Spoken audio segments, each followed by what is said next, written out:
Are you really happy in this lonely game we play? No matter how hard we try,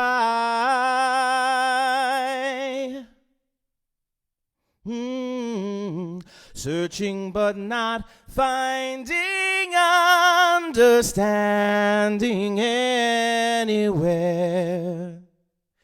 We're lost in a masquerade,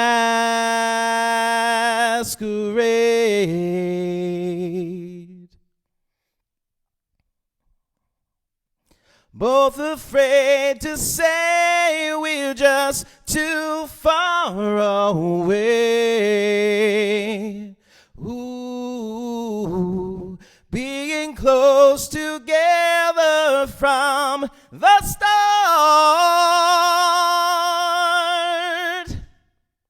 We try to talk it over, but the words get in the way. We're lost inside this lonely game we play, searching for the reasons why we carry on this way. We're lost in a masquerade.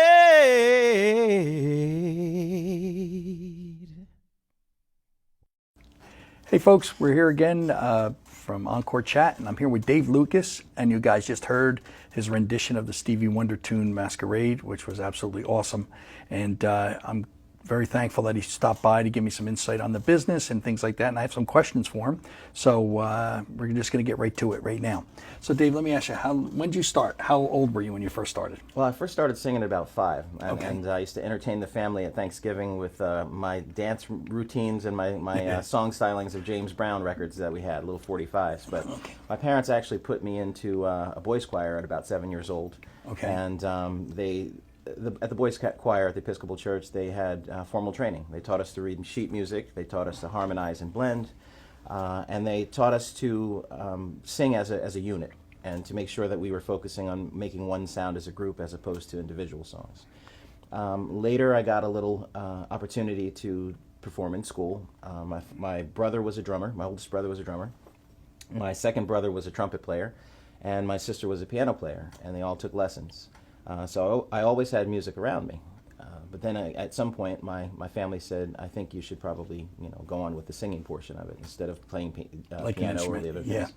So I guess they were hoping for a Jackson 5 thing. It Didn't quite just happen wasn't that way. going. Oh, Jesus.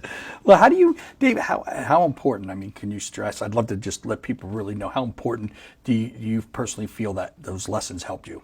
I think it was very important because taking lessons, and I have 2 children myself. I have a 17-year-old and a 13-year-old, and they both take lessons. One of the things that I learned personally when taking lessons in reading and playing and performing was that it gave me a sense of confidence. It taught me to use what I call my instrument, my voice in this case, as well as it gave me the ability to feel what it was like to perform or to sing and have other people touched by that. Singing in church, people after service would say, oh, that was a really great song that you did. It really touched my heart. As I got a little older, performing in school, other classmates would say, hey, you have a really nice voice. You did a nice job. People that I didn't know suddenly knew my name. And it wasn't that it was a fame thing. It was more of a ice-breaking thing. Like connecting and people coming with you on it. Sure, absolutely. Well, how do you Dave, how do you feel like in today, now, your instrument's your voice. Yes. So, it's different than, to me a little bit, than like a piano and a guitar because there's still theory behind it, everything you do. Right. Do you feel that the internet, the way like YouTube and stuff on, do you feel like what's your take on it as far as like in today's world as opposed to back when you were 7 or 8 or 10 and doing your traditional lessons and learning? Do you think it's a good? Do you think it's important that we should have it? There's good and there's bad. I Okay. think I'll focus first on the good. I think back when I grew up, we had radio. We didn't necessarily have television shows around the clock that presented music in a format that we could view it. There might be a variety show, or there might be someone on the news performing music or with instruments or a voice. But as I grew up, it was radio, and so we got to hear the music. We didn't necessarily get to see the person performing. So that inspired us to try and sound a lot like what we heard. So we focused on that. That there really wasn't any ability to learn the craft. When I took lessons, it taught me a different side of that. It wasn't just imitating a sound. It was breathing properly. It was understanding how long to hold notes, when to stop holding the note, things of that nature. The important theory of music as well. But at the end of everything, after learning the lessons, it made everything that I had done on my own stronger. But it also taught me how not to hurt my voice, which is important. Looking at the internet today, I think that kids have a way to see other people of their own age, of their own economic background, using a gift. And I think it inspires them to want to use it.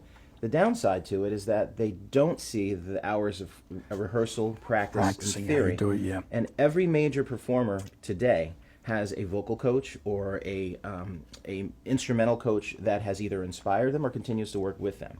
And those are the things you don't see on the internet and through some of those YouTube style things. It's like that quick result. That's right. You're trying to get there. Right. Yeah. So if you were going to talk to, if there's any kids out there right now that say wanted to get to the voice and go, just take an instrument, what advice can you tell those guys to do right away, or to stay with their local stores, or what do you think, like when it comes to lessons, as far as? I think it's important to start, if nowhere else, find a local store. Start with a local store and work through your ability until you reach a plateau where your instructor suggests that you seek a different teacher or a better teacher. The reason I say that is because, and the other thing is communication. You have to communicate with your instructor. If you start out and it seems too boring for you, because people learn in different ways, if the music's too boring, if the lessons are too slow, if they're not working to your pace, communicate that with your teacher. Your teacher's able to make it fun and exciting, because that's what music is. Yeah. Music is one of the only mediums that can take you back in time to a place where you heard a song or a sound or a melody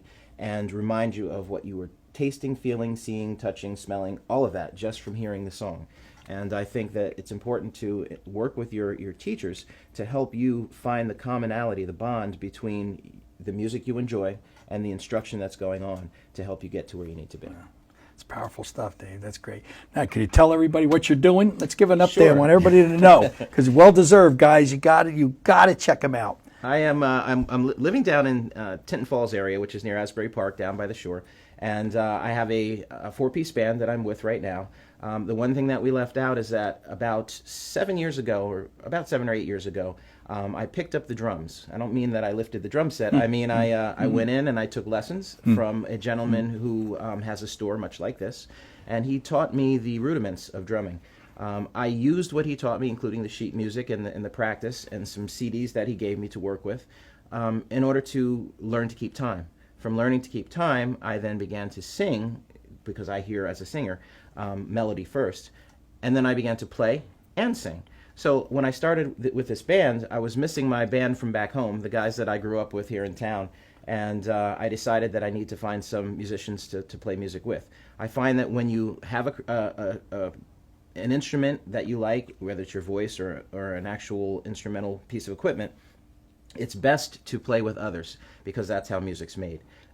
When you play with another person, it influences how you perform. It influences your ear. It influences how you actually play the instrument or sing the songs that you're singing.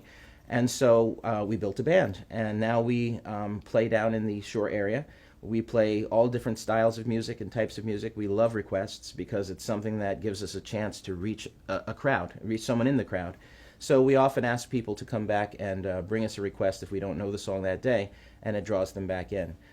We play at parties, at backyard parties. We play at venues like the Wonder Bar in Asbury Park. We play at a local Applebee's, wherever we can find a place to play where people want to hear the music we have. So it's a good bonding experience. It's the only thing that I can equate to walking into a room full of strangers, performing, and leaving a room full of friends. So that's what music does for you, and I hope that you stay in it. I hope if you haven't taken lessons yet, you consider it, and you're never too old to start. That's the one thing I would get across. Amen to that. Amen. Okay. Dave, thanks so much for coming. I Thank really, you. really appreciate it. And guys, check him out. He's the real deal. He's good. Very good. So check him out, guys. And thanks again for coming to Encore Chat. Take care. Really put an effort in to learn an instrument. It's so, so important. Thanks again for lending an ear.